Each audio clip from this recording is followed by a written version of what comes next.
अस्सलाम वालेकुम। 17th century के अंदर एक बहुत फेमस फिजिसिस्ट आइजैक न्यूटन, वो अपने बहुत बड़े लॉन के अंदर बैठे हुए थे। उनके लॉन के अंदर मुख्तलिफ तरह के दरख्त थे और एक एप्पल ट्री भी था। लॉन के अंदर बैठे हुए जब वो रिलैक्स कर रहे थे, जब उन्होंने देखा कि एक एप्पल उस ट्री में से एकदम से टूटते नीचे गिर जाता है। तो आइजैक न्यूटन ने फिर उसको जब गौर किया तो उनको ये रियलाइज़ हुआ कि आखिर कोई चीज़ जो टूटती है वो नीचे क्यों गिरती है, कोई चीज़ जिसको हम ऊपर फेंकते हैं तो वो नीचे क्यों आती है। तो आइजैक न्यूटन ने उस पर अपनी रिसर्च शुरू कर दी। उन्होंने गौर से उसको ऑब्जर्व किया, गौर से वो सोचते होते थे, डिफरेंट इक्वेशंस को फॉर्म किया और आखिर उनको समझ आ गया कि किस तरह से एक चीज़ जिसको ड्रॉप किया जाए वो किस स्पीड पे नीचे गिरती है और कितना वक्त उसे लगता है उसके नीचे गिरने में। और उन्होंने इन इक्वेशंस को फॉर्मुलेट कर दिया जिसको हम आज कहते हैं इक्वेशंस ऑफ मोशन। लेकिन आइजैक न्यूटन एक चीज़ नहीं कर सके, उनको कभी ये मालूम नहीं हुआ कि ये होता क्यों है। उन्होंने बता दिया कि कैसे होता है, लेकिन उनको कभी समझ नहीं आया कि ये क्यों होता है। मैं आपका होस्ट हूँ हसन अहमद और आज हम बहुत डिटेल में इस फिनोमेना को समझेंगे। पिछले एपिसोड्स के अंदर हमने मुख्तलिफ साइंटिफिक लॉज को समझा और हमने ये भी देखा कि किस तरह वो साइंटिफिक लॉज पूरी यूनिवर्स के अंदर चलती हैं। कभी ऐसा नहीं होता कि एक जगह अलग लॉ चल रही हो और दूसरी जगह अलग लॉ चल रही हो।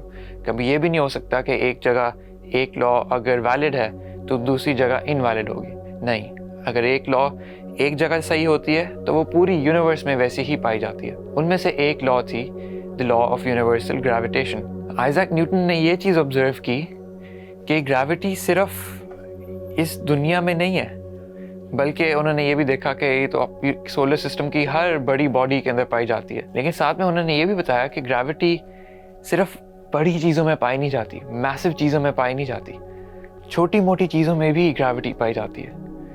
उनका ये आइडिया था कि जिस चीज़ के अंदर भी मास है, जिस चीज़ के अंदर भी मास है, जैसे कोई भी छोटी सी बॉल, कोई भी बुक, आप और मैं, जिस चीज़ के अंदर मास होता है उसके अंदर हल्की सी ग्रेविटी ज़रूर होती है। अर्थ जो है हमारी, अर्थ बहुत बड़ी है और इसके अंदर बहुत ज़्यादा मास है। इस वजह से इसके अंदर ठीक ठाक किस्म की ग्रेविटी है जिसको हम फील भी कर सकते हैं। हमारे अंदर बहुत कम मास है कंपैरेटिव टू दी अर्थ। इस वजह से हम फील नहीं कर सकते कि हम किसी चीज़ के करीब आ रहे हैं या फिर कोई चीज़ हमारे पास आ रही है या हम किसी चीज़ के पास जा रहे हैं। ये चीज़ सिर्फ बहुत बड़ी बॉडीज़ में पाई जाती है। लेकिन आइजैक न्यूटन ने ये समझाया कि जिस चीज़ का भी मास होता है हल्की फुल्की ग्रेविटी ज़रूर होती है। साथ में हमें ये भी मालूम हुआ कि ग्रेविटी सिर्फ पुल कर सकती है, दो बॉडीज़ को करीब लेके आ सकती है, लेकिन दूर नहीं कर सकती, उसको पुश अवे नहीं कर सकती। उसकी सिर्फ एक ही क्वालिटी है कि वो चीज़ों को अपने करीब लेके आती है। हमारी अर्थ की ग्रेविटी अगर सोचा जाए कि इसके बगैर ज़िंदगी गुजारनी पड़े तो बहुत मुश्किल हो जाती है। इस वजह से हमने अपनी पूरी ज़िंदगी इस चीज़ पे बेस की हुई है। तो अर्थ की ग्रेविटी के तो अपने फ़ायदे हैं, लेकिन आखिर ग्रेविटी यूज़ किस तरह की जाती है, ग्रेविटी को समझा किसने? आइजैक न्यूटन वो नहीं कर सके, लेकिन जब एल्बर्ट आइंस्टाइन आए तो उन्होंने समझाया कि ये आखिर क्यों होता है। एल्बर्ट आइंस्टाइन ने ये एक्सप्लेन करने के लिए अपनी थ्योरी ऑफ रिलेटिविटी बनाई। उन्होंने ये समझाया कि हमारी पूरी यूनिवर्स को अगर देखा जाए, और बहुत ईज डाउन करके ये मैं समझा रहा हूँ, कि एक रबर शीट की तरह देखी जा सकती है जो पूरी यूनिवर्स में स्पैन करती है। अब उस रबर शीट के अंदर अगर आप खुद सोचें, आपके पास एक टेबल हो जिस पे रबर शीट हो, उसके बीच में आप एक बहुत हैवी बॉल रख दें बीच में, तो वो उसको सैग करती है। अब सैग जब वो होने लग जाएगी और आप अगर उसी शीट के अंदर एक छोटी सी बॉल रख देंगे तो वो स्लाइड होते होते उस बॉल के साथ चिपक जाएगी। ये चीज़ एक्सप्लेन करने के लिए उन्होंने समझाया था कि ग्रेविटी भी इसी तरह एक्ट करती है। अगर कोई बहुत बड़ा प्लैनेट है जो स्पेस के अंदर मौजूद है तो उसके पास चीज़ें इसलिए फॉल करेंगी क्योंकि वो स्पेस और टाइम के फैब्रिक को बेंड कर देता है। उस बेंड होने की वजह से कोई भी चीज़ अगर उसके करीब आती है तो वो उसके अंदर गिर जाती है। तो हमारी अर्थ भी इसी तरह से है। कोई भी चीज़ अगर अर्थ के करीब आती है तो वो उसको अपने अंदर पुल कर देती है। अगर हम अर्थ से छलांग मारते हैं तो अर्थ हमें वापस पुल कर देती है। इस इन्फोग्राफिक को देख के आपको ये भी समझ आया होगा कि किस तरह चांद जो है वो अर्थ के अंदर गिर क्यों नहीं जाता।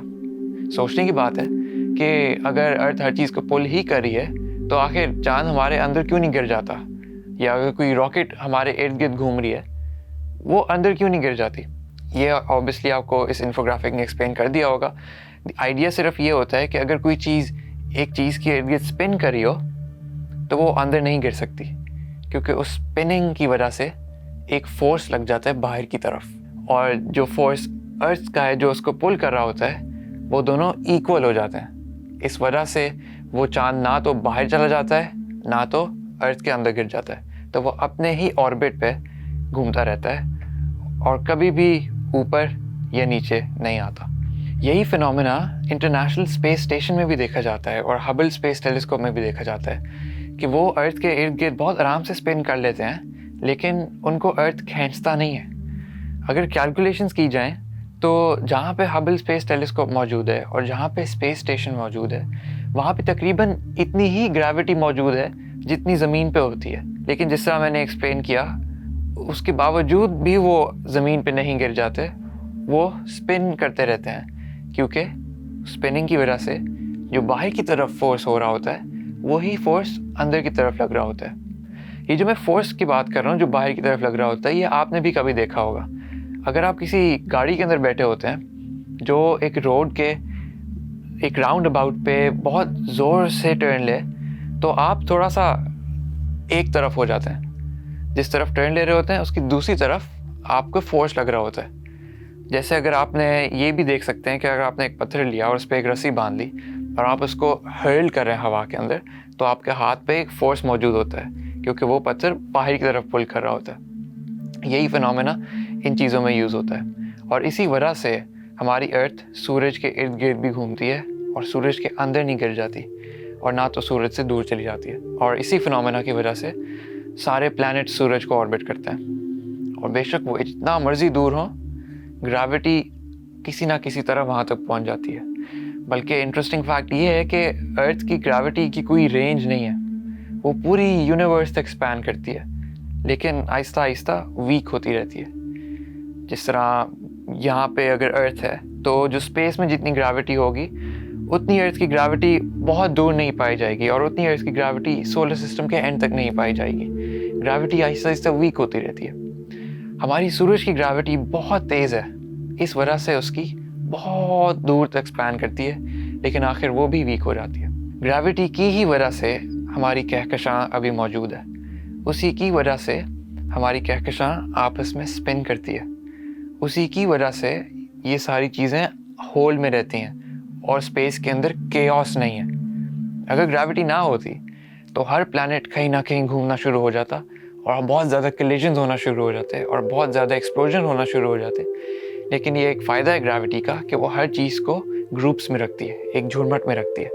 उस वजह से हर चीज़ अपने ऑर्बिट में रहती है और ना कभी रोग नहीं हो जाती। ये थ्योरी जो आइंस्टाइन ने फॉर्मुलेट की, द थ्योरी ऑफ रिलेटिविटी, इस थ्योरी ने साइंसदानों को बहुत तरह से मदद किया।